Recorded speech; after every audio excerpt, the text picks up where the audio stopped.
Bertemu lagi di channel SAC Tumorang di konten terbaru On The Bible yang akan membahas hal-hal di Alkitab yang akan membuat Anda tercengang. Pernahkah kamu melihat hal yang tidak biasanya terjadi? Pada saat ini, kita akan membahas 7 mujizat yang paling menakjubkan dalam perjanjian baru yang bukan dilakukan oleh Yesus. Yang ketujuh, Paulus menyembuhkan orang yang lumpuh sejak lahir. Jika kita melihat orang yang lumpuh, kita akan merasa iba, namun kita tidak bisa melakukan apa-apa. Berbeda dengan yang dilakukan oleh Paulus.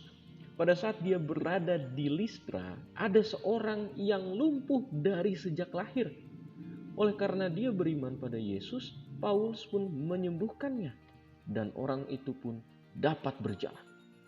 Sampai-sampai pada saat itu Paulus pun disebut sebagai dewa orang Yunani, yaitu Hermes, dan temannya Barnabas yang menemani dia untuk melakukan penginjilan disebut Zeus.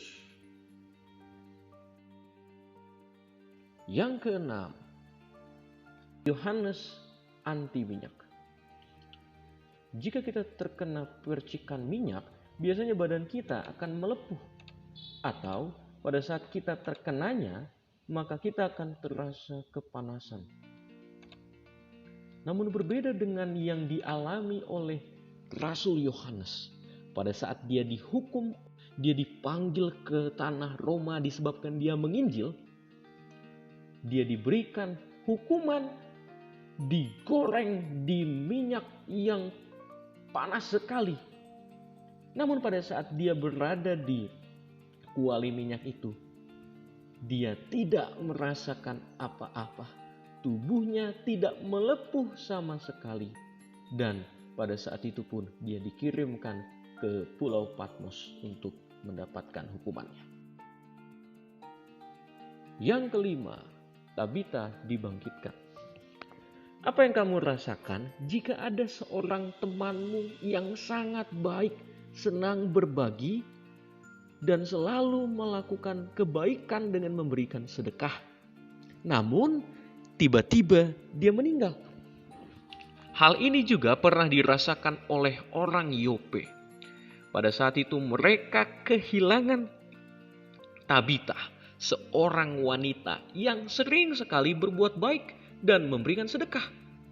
Oleh karena kebaikannya pun, teman-temannya yang pernah menerima kebaikannya menangis dan bercerita kepada Petrus bahwa Tabita sangat baik, sering membagikan pakaian-pakaian, dan mereka meminta supaya Petrus membangkitkannya.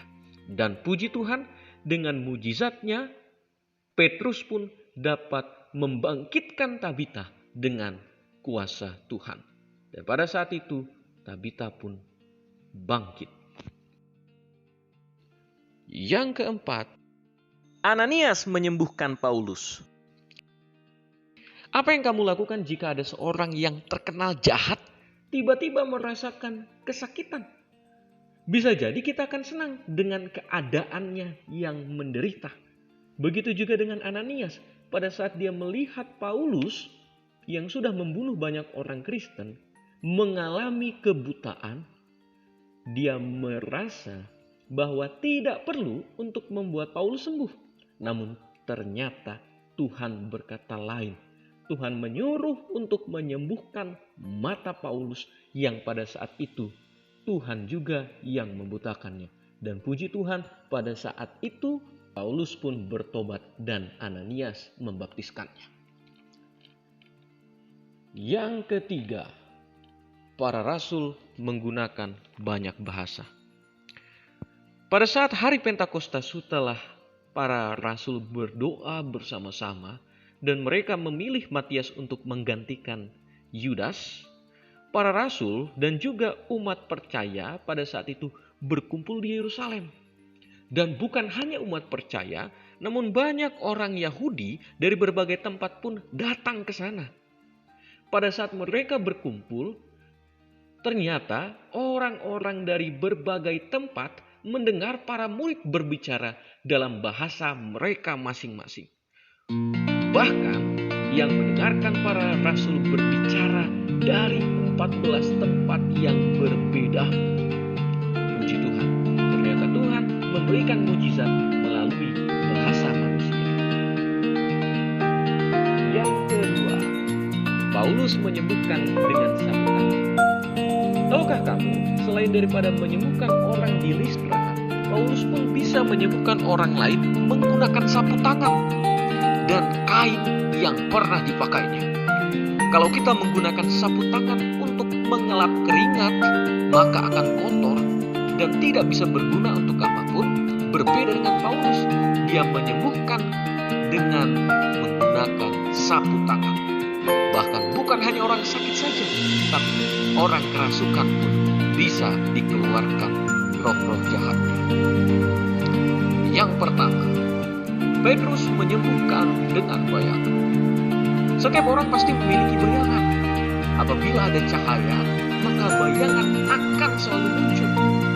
Tapi pernahkah kamu berpikir apa fungsi bayangan? Mungkin sedikit fungsinya, bahkan tidak ada. Tapi Rasul Petrus pernah menggunakannya untuk menyembuhkan banyak orang. Pada saat dia berjalan, banyak orang yang membawa orang sakit ke jalanan supaya dapat disembuhkan pada saat Petrus lewat dari jalan tersebut. Demikianlah 7 mujizat yang pernah terjadi dalam Alkitab yang bukan dilakukan oleh Yesus. Kita tahu bahwa Yesuslah yang menggunakan para rasul, para umatnya supaya dapat memberikan mujizat. Tangan Tuhan yang memberikan keajaiban melalui kesembuhan dan berbagai hal-hal lain yang dapat kita lihat dalam Alkitab. Demikianlah konten saat ini. Sampai bertemu di konten On The Bible selanjutnya.